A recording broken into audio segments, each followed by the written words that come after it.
Hey everybody, today I'm going to be building a shelf because I have a problem with 3D printing and I'm running out of room in my house.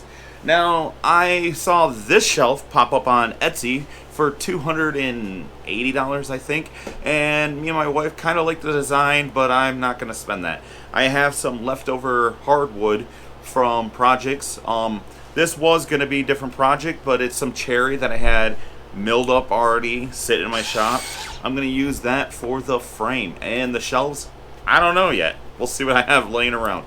So let's begin. Alright, with these cherry boards that I bought these at local woodwork guy that was selling them. I got a good deal on them. They weren't very flat. I had them sitting for about a year in my basement. I did joint one edge and plane them down. I was going to make bread bow knives out of them and sell them in a craft show, which I probably still will. I have a few more pieces down there, but right now I really need a shelf. So I'm going to make these into a shelf for myself, and I'm thinking I'm going to cut them at 24 inches so I can get two pieces. I have two boards here and the two end pieces. So let's get these cut and see what kind of material we have after I cut the edges off.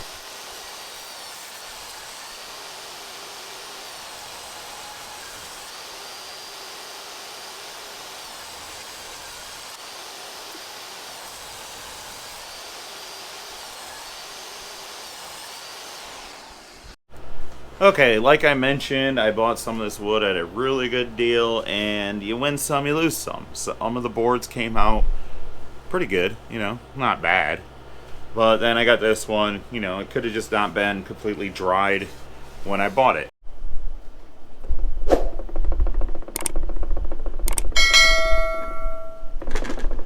I'm gonna try this new thing I 3D printed so that you guys can come along in first person mode. So let's see what happens. Now that it's 5.5 inches wide, I can go to the joiner, joint one side, run it to the planer. I don't want it to be sticking away from the wall when I go to try to mount it. I got the pieces milled up in the basement for the shelf. If it works, I tried using first person mode. I don't know. I guess we'll see if the footage pops up. If it's popping up right now, the board had a cup to it, and I brought it a little thinner than I want, so I'm gonna have to glue it in. I thought they were gonna be adjustable. I probably still could, but I kind of want to get rid of that warp. It's there slightly now, so I'm gonna glue it in once I get that point. But right now, I brought the maple I was just cutting into these shelves. They were warped when I put them in the planer. There's a technique that I was taught by a good friend of mine before he passed away. If you take the cup end and you run it through the planer, get a flat edge across it, and then flip it over and then keep working it back and forth, it'll come out pretty flat, and they are extremely flat right now. So just want to say that's kind of like a good tip I used. Because my camera battery died in the basement, I did run this through the joiner to get one edge. I'm going to trim up the ends a little bit. I like how long these shelves are, but I used my skill saw so they're not completely square. Before I cut the shelf, I'm having a crazy thought in my head. I kind of want the shelves angled in so it looks like it's going towards the wall. I don't know why. I mean, it's my shelf, so I'm gonna put 45s on the ends. How about that? Maybe an inch away from the back so it goes like in and then stops. Yeah, I'm gonna cut the corners off. Let's cut some corners. Alright guys, I got a favor to ask. It's completely free. Could you share the video, give it a like, and if you have not yet already, consider subscribing, and let's get back to building this shelf. Alright, I cut these at 22.5 degrees. It was just a stop on my saw, and I kind of like the look of it. I mean, it's a little different. Straight on, it's coming in up against the wall. The only problem was I forgot to trim these down to get rid of this rough edge and also to make it the depth I need. The other pieces, like this, so I gotta cut it quite a bit off this edge. Not sure how safe I feel about doing that, but we'll see what happens.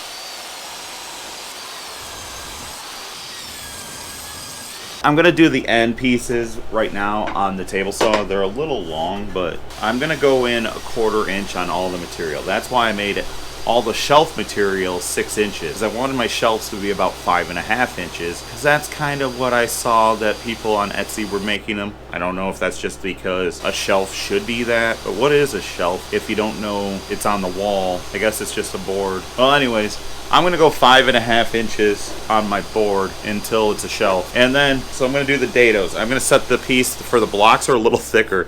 I was hoping that would make it a little stronger, more glue surfaces. Brass gauges a long time ago. Let's see. There might be a 1/4 inch one in here, right there. So I'm gonna bring the blade down to that. And if I'm a little off, it's not a big deal. Just lose more space on my shelf, you know what I mean? So I'm just gonna get the top of the tooth, maybe a little proud of that.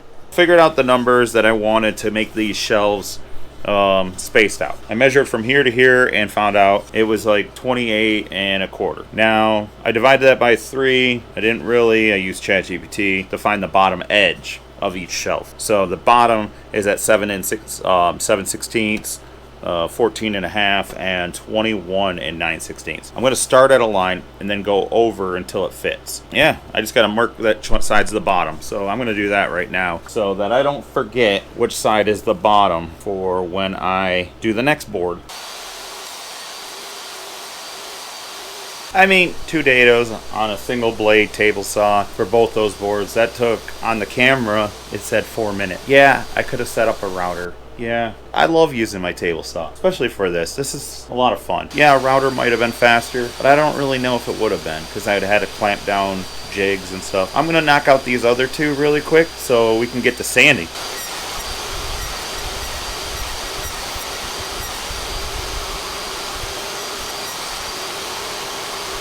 Right now I'm going to sand everything down on the inside and the shelves to make it easier for when I do glue it up, you know what I mean? So let's get everything sanded. I'm gonna do 120 all the way up to 220 just because my planer blades really need to be changed. So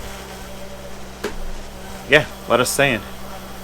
Got all the sanding done. I am going to get this thing glued up. I got some errands to run and it's like the perfect time because then I can let this dry a little bit.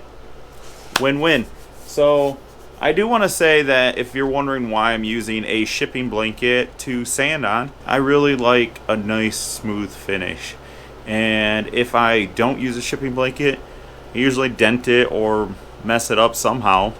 And the shipping blanket really helps keep it protected so I don't end up causing myself more work. Alright, I'm trying to figure out the best way I want to hang this, and I'm going to put a keyhole here and one at the bottom. The first time I saw that technique was on the Bearded Viking channel, and I love it. So all I gotta do is run a piece of tape down, trace your 2 holes, stick it on the wall, and there you go. So I'm gonna do that, and I'm gonna start with this one and do the other one. Alright, I got everything blown off, keyholes in, and next is clear coat. I'm using the same gallon as the last few videos.